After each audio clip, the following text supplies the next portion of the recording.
Very good afternoon to you all. Welcome to job grade IAS. आज हम Indian history का और Indian art and culture का एक बहुत ही इंपॉर्टेंट टॉपिक डिस्कस करेंगे। ये टॉपिक दोनों ही सब्जेक्ट्स में कॉमन होता है, Indian history, Indian art and culture. वैदिक लिटरेचर। तो सबसे पहले देखते हैं वैदिक लिटरेचर है क्या। वैदिक लिटरेचर एक बहुत ही इंपॉर्टेंट टॉपिक है। इसमें से क्वेश्चंस डायरेक्टली आते हैं, ज़्यादा मुश्किल नहीं होते अगर आप वैदिक लिटरेचर को थोड़ा सा समझते हो। ठीक है, तो इसमें से क्वेश्चन जो आते हैं आईएएस की एग्जाम में, प्रीलिम्स में, वो आपसे जनरली हो जाते हैं। दूसरी चीज़ इसमें सबसे इंपॉर्टेंट ये होती है कि कुछ लोगों के थोड़ा सा बड़ा लगता है टॉपिक। तो मैं इस टॉपिक को आपको दो पार्ट्स में लेकर जाऊंगा। आज मैं पार्ट 1 डिस्कस इसका करने जा रहा हूँ। ठीक है, तो जरा देखते हैं वैदिक लिटरेचर क्या है, थोड़ा इसको समझते हैं। तो वैदिक लिटरेचर की अगर आप बात करोगे तो बेसिकली जो वैदिक लिटरेचर है,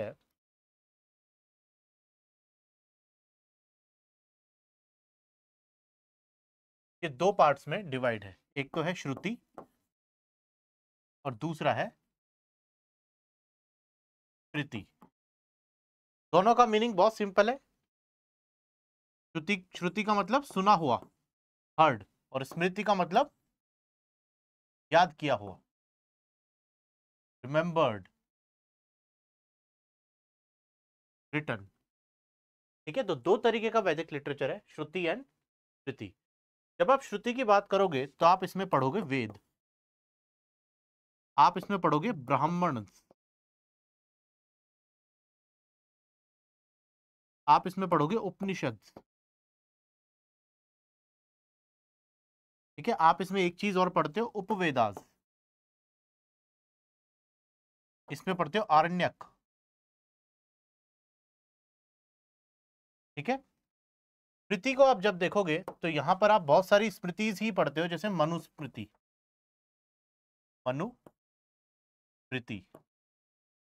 एक आप याज्ञवल्क्य की स्मृति पढ़ते हो।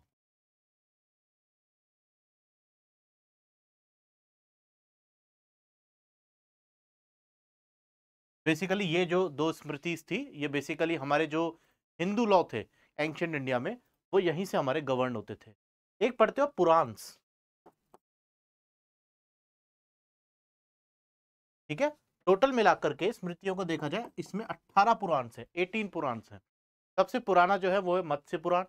और मत्स्य पुराण से हमको एंशियंट इंडियन हिस्ट्री में सातवाहन डायनेस्टी, जो आंध्रा और महाराष्ट्र के रीजन पे रूल करती थी, उसके बारे में इंफॉर्मेशन मिलती है। ठीक है, पहला पुराण जो था वो मत्स्य पुराण था। ठीक है, बाद में जो भी पुराणों का जो पुराण का जो कंपाइलेशन हुआ है, जो लिखे गए हैं, वो गुप्ता एरा में लिखे गए हैं। ठीक है, don't be confuse with the fact. तो इस तरीके से वैदिक लिटरेचर के हम क्लासिफिकेशन करते हैं, जरा देख लो। ठीक है, श्रुति जो सुना गया है, स्मृति जो लिखा गया है, याद किया हुआ है। वेद, चार वेद हमने देखे, ब्राह्मण, आरण्यक, उपनिषद। एक उपवेद का भी टॉपिक इसमें आ जाता है। दोनों में डिफरेंस ये होता है कि वेद जो बात करते हैं वो सेक्युलर कंटेक्स्ट की बात करते हैं, वो रिचुअल्स की बात करते हैं, जबकि उपवेद स्पेसिफिकली लिखे हैं। जैसे आयुर्वेद है ना, हेल्थ पर है, वो पूरा हेल्थ पर फोकस करता है। धनुर्वेद, धनु मतलब तीर कमान, है ना, मिलिट्री ट्रेनिंग पर वो फोकस करता है। इसके अलावा बहुत सारे ऐसे उपवेद हैं जो अलग अलग सब्जेक्ट से डील करते हैं। जैसे लेट अस सपोज अगर बात करें साइंस की, है ना, साइंस एक पूरी बेसिकली बहुत फैली हुई चीज़ है ना। लेकिन साइंस में अगर आप बात करोगे फिजिक्स की, वो एक अलग सब्जेक्ट है। केमिस्ट्री की, वो एक अलग सब्जेक्ट है।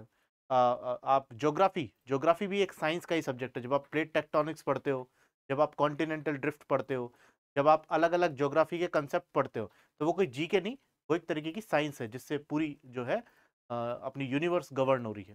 समझ गए? तो this is the difference between Veda and Upaveda. तो वेद जो है पूरी साइंस की बात करते हैं, और उपवेद के अलग अलग चैप्टर्स, उसके जो पर्टिकुलर सब्जेक्ट्स पे फोकस है, उनकी बात करते हैं। चलो, दूसरा ब्राह्मण्स की अगर हम बात करें, इसको मैं आगे टॉपिक को डिटेल में लेके जाऊंगा, बिकॉज आज हम वेदास को ही डिस्कस करेंगे। ब्राह्मण्स जो होते हैं वो कॉम्प्रिहेंसिव एक्सप्लेनेशंस होते हैं वैदिक टेक्स्ट पे। वेदों में जो मंत्र दिए गए हैं, उन उनको किस तरीके से एक्सप्लेन कर रहे हैं, इस मंत्र का पूरा मतलब क्या है।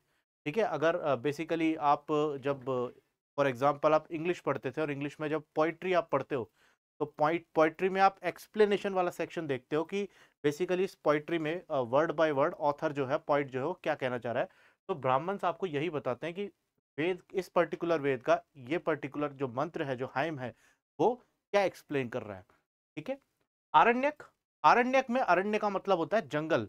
तो बेसिकली ये जो टीचिंग होती थी, ये जो एक लिटरेचर था, वो जंगल में उन लोगों ने बैठकर लिखा। जंगल में कौन रहेगा? ऑब्वियसली जंगल में वो रहेगा जिसको जंगल के जो बाहर की लाइफ है, जो रेगुलर लाइफ है, उससे कोई लेना देना नहीं है। तो बेसिकली ये लोग सन्यासी लोग होते थे और ये उन्हीं टॉपिक्स पर लिखा करते थे, जैसे कि life and death, ultimate goal of life. ठीक है। कैसे लाइफ एंड डेथ के सर्किल से बाहर निकला जाए। ठीक है। आपने कई बार कहानियों में पढ़ा होगा कि ये वाला राजा था और वो यहाँ पर जंगल में गया, उस वाले साधु से मिला। तो बेसिकली ये आरण्यक होते थे, साधु जो होते थे, और इन्होंने अपने आरण्यक नाम से ही लिटरेचर लिखे थे। ठीक है। उपनिषद, उपनिषद बेसिकली डील करते हैं, जैसे जो वेद है, ब्राह्मण है, आरण्यक है। अगर वेद और ब्राह्मण की बात करो तो ये बेसिकली कर्म कांड से डील करते हैं। और अगर इन दोनों से डील करोगे, आरण्यक और उपनिषद से, तो ये फिलॉसफी से डील करते हैं। क्लियर है। इसके बाद स्मृतियों को हम पढ़ते हैं, मनुस्मृति, विष्णु स्मृति, याज्ञवल्क्य स्मृति। स्मृति का मतलब जो डायरेक्ट, देखो मैं थोड़ा सा आगे आके और आपको बताऊंगा, ये तो प्रॉपर ह्यूमन ब्रेन की उपज है। ठीक है। ह्यूमन ने इनको लिखा। स्मृति, इनका सोर्स पता है, बट वेदों का सोर्स किसी को नहीं पता। वेद कंपाइल किए थे, लेकिन वेद बनाए किसने, है ना, वेद कहे किसने, आज तक नहीं पता। जनरली इट इज सेड कि वेद जो होते हैं वो ईश्वरीय संरचना है, भगवान ने उन्हें बनाया था। ठीक है। इतिहास यू नो वेरी वेल। ठीक है। Puranas you know very well, जो मैंने अभी आपको बताया था। तो आज हम बात करेंगे वेदों की बात करेंगे, वैदिक लिटरेचर में वेद की। सबसे पहले जो वर्ड है वेदा, ये तो आप इंग्लिश में लिखते हो। ठीक है। एक वर्ड होता है हिंदी में जिसको आप ऐसे लिखते हो वेद। इसका जो रूट वर्ड है, इसका जो रूट वर्ड है वो है विद। विद, ये WITH वाला विद नहीं है, ये है विद। ठीक है। विद का मीनिंग होता है टू नो, मतलब जानना। यानी कि वेद आपको चीजें बता रहे हैं, हर वेद आपको अलग अलग इंफॉर्मेशन दे रहा है। तो अगर आप कुछ जानना चाह रहे हो तो बेसिकली वो आपके एक इंफॉर्मेशन बेसिस पे काम आएगा। ठीक है। उसका बेसिकली किसी रिलीजियस, किसी रिलीजन, किसी कास्ट क्रीड से लेना देना नहीं है। हाँ, वो बात अलग है कि जब हम गुप्ता एरा पढ़ते हैं तो काफी कास्ट डिस्क्रिमिनेशन होता है और वेदों का अधिकार जो होता है वो हायर कास्ट को जाता है। बट पर्टिकुलरली मैं एज अ लिटरेचर की बात कर रहा हूँ। इसका मतलब ही होता है जानना। क्या जानोगे आप वेदों से, को देखते हैं। तो यहाँ पर आप देखोगे, यहाँ पर है Vedas are said to have passed through verbal transmission. मैंने क्या बोला? Verbal transmission. एक जनरेशन से दूसरी जनरेशन में गया, बाद में लास्ट में उन्हें लिखकर कंपाइल किया गया वैदिक एज इंडियन हिस्ट्री में। ठीक है। उन्हें कंपाइल किया गया 4 पार्ट्स में। इनमें सबसे जो पुराना वेद है वो है ऋग्वेद। ठीक है। अच्छा, जब भी आप ऋग्वेद की बात करोगे तो एक वर्ड इसमें आता है आर्य और आर्यन।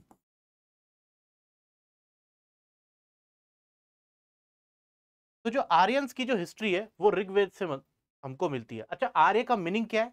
ऋग्वेद में आर्य का मीनिंग है बेस्ट, सबसे अच्छा, जिसको हिंदी में आप क्या बोलते हो? श्रेष्ठ। तो ऋग्वैदिक कल्चर जिसमें आर्यंस के बारे में बताया गया है, तो ऐसा क्लेम किया गया है कि they were the best people of that time. Vedic age आप पढ़ते हो, उसमें 2 एज आप पढ़ते हो, ऋग्वैदिक एज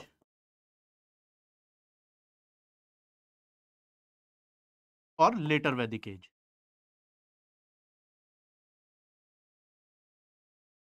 उसमें ऋग्वैदिक एज की जो पूरी की पूरी इंफॉर्मेशन है वो आपको ऋग्वेद से पता लगती है। Rigveda is the source of the history of Rigvedic age, कि ऋग्वैदिक एरा में लोग कैसे रहते थे, क्या उनका लाइफ स्टाइल था, आर्य कौन थे, कहाँ से आए थे, है ना, कैसे वो आगे बढ़ते हैं। ठीक है। लेटर वैदिक एरा आर्यंस की लेटर लाइफ के बारे में बताती है कि बाद में वो किस तरीके से गवर्न करते थे। क्लियर है। अब देखो 4 वेद हैं, ऋग्वेद, यजुर्वेद, सामवेद, अथर्ववेद। सबसे पुराना है Rigveda. Let us talk about individually. Rigveda सबसे पुराना वेद है। ठीक है। बेसिकली ये कोई बुक नहीं है। ठीक है। Rigveda is not a particular book. जैसे आप पर्टिकुलर बुक की अगर बात करो, इंडियन हिस्ट्री में आप पढ़ते हो RS शर्मा की बुक, इंडियन हिस्ट्री में आप पढ़ते हो रोमिला थापर मैम की बुक आप पढ़ते हैं, उपेंद्र सिंह मैम की बुक आप पढ़ते हैं। बट ये कोई बुक नहीं है, इसमें बहुत सारे मंत्र जो हैं वो एक जगह कंपाइल करके रख दिए गए। ठीक है, जैसे करंट अफेयर आप पढ़ते हो और उसको कंपाइल करके अपने नोट्स में एक जगह रख लेते हो, तो ऋग्वेद इज लाइक दैट। तो यहां पर ऋग्वेद जो है वो 10 बुक्स और मंडल्स में बटा हुआ है। आप ये मानकर चलो कि ऋग्वेद एक तरीके का आपका स्कूल का बैग है। ठीक है, अब जैसे आप स्कूल जाते थे और उसमें बैग में अलग अलग सब्जेक्ट की अलग अलग बुक रखते थे, तो ऋग्वेद भी इतना बड़ा है, ठीक है, कि हर मंत्र पर अलग अलग इसमें बुक है। टोटल मिलाकर अभी तक 10 बुक्स हैं। इन इन बुक्स को मंडल्स बोलते हैं। क्या बोलते हैं? मंडल्स। ठीक है, अब यहां पर मंडल नंबर 2 और 7 they are considered the oldest. ठीक है, और इनको फैमिली मंडल्स भी बोलते हैं। रीजन कि बेसिकली एक हाउस होल्ड के लिए क्या कर्मकांड है, कौन से मंत्र है। ठीक है, जब भी हम छोटे होते हैं, बहुत छोटे बच्चे थे, तो बेसिकली हमारे ग्रैंडफादर्स, ग्रेट ग्रैंडफादर्स जो बहुत रिलीजियस बैकग्राउंड से आते हैं, वो यही बोलते हैं कि सुबह उठते ही आपको ये मंत्र बोलना चाहिए, वो मंत्र बोलना चाहिए। तो मंत्र जो बेसिकली जितने भी मंत्र अभी हैं, चाहे आज वो किसी भी फॉर्म में हो, वो ऋग्वेद से ही उठाए गए हैं। ठीक है, और ये फैमिली मंत्रास थे मंडल 2 से मंडल 7 तक। चलो, अब यहां पर ऋग्वैदिक पीरियड की आपको डेट दी है 1500 बीसी से 1000 बीसी। ठीक है, टोटल मिलाकर के 128 हाइम्स।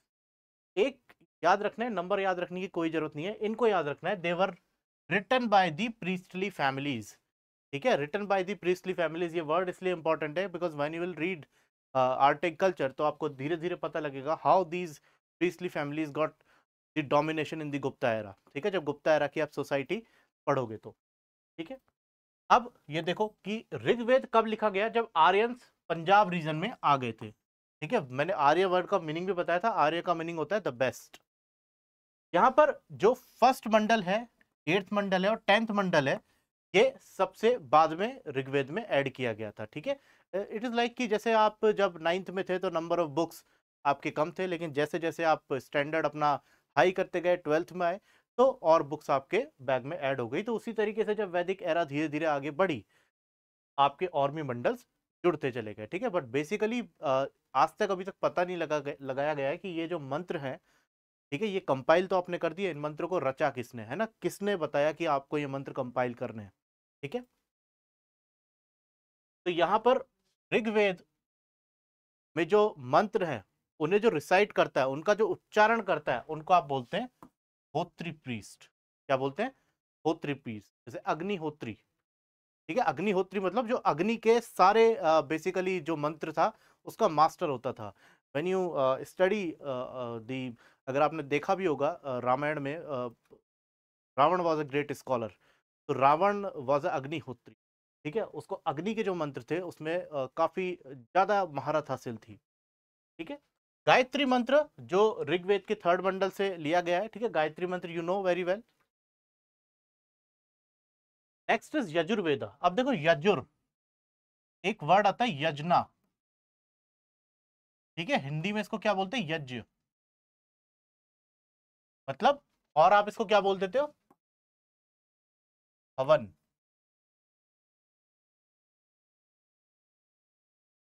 ठीक है, अच्छा, ये कैसा वेद है? रिचुअलिस्टिक। ऋग्वेद कैसा था? थ्योरेटिकल, उसमें सारी थ्योरी लिखी हुई है। क्लियर है? अब उसको किस तरीके से आपको प्रैक्टिकल में लेकर आना है, वो आपको यजुर्वेद बताएगा। आप क्या कर रहे हो, आपने सिर्फ अभी अपनी केमिस्ट्री की बुक उठाई और कुछ रिएक्शंस पढ़ी। ठीक है, वो रिएक्शंस आपने याद कर ली। अब उन रिएक्शंस को आप लैब में कैसे यूज करोगे, वो डिफरेंस है ऋग्वेद और यजुर्वेद में। यजुर्वेद आपको बताता है यज्ञ की विधि। मंत्र ऋग्वेद के यूज हो रहे हैं, लेकिन वो कैसे यूज होने हैं, उनकी क्या प्रोसीजर होगी, वो सब कौन बताता है? यजुर्वेद। देखो यहां भी लिखा हुआ है, written in prose deals with procedure, deals with procedure for performance of sacrifices. मतलब यज्ञ करने का प्रोसीजर आपको कौन बताता है? यजुर्वेद बताता है। और जो इन मंत्रों को पढ़ते हैं, जो इनको रिसाइट करते हैं, उनको आप बोलोगे अध्वर्यु। क्या बोलेंगे? अध्वर्यु। ठीक है, ऋग्वेद होत्री, अध्वर्यु यजुर्वेद। ठीक है, मैच द कॉलम में आ सकता है ये। नेक्स्ट आता है सामवेद। ठीक है, सामवेद देखो, सामवेद का मतलब क्या है? We know very well that Veda जो थे संस्कृत में लिखे गए थे, और हमने ये भी पता है कि Sanskrit is the mother of all languages. दुनिया में जितनी भी लैंग्वेजेस है सारी संस्कृत से निकली हैं। ठीक है, तो इंग्लिश में एक वर्ड होता है याद करने के लिए, सॉन्ग। तो आप ऐसे लिखते हो सॉन्ग, ये वर्ड ही साम से निकला है। बहुत इजी है, आप समझ लो कि फिर सामवेद हो क्या रहा है। सामवेद में देखो टोटल 1603 वर्सेज है, पैराग्राफ मंत्रों के, केवल 99 ही इनके ओरिजिनल है, बाकी सारे ऋग्वेद से उठाए।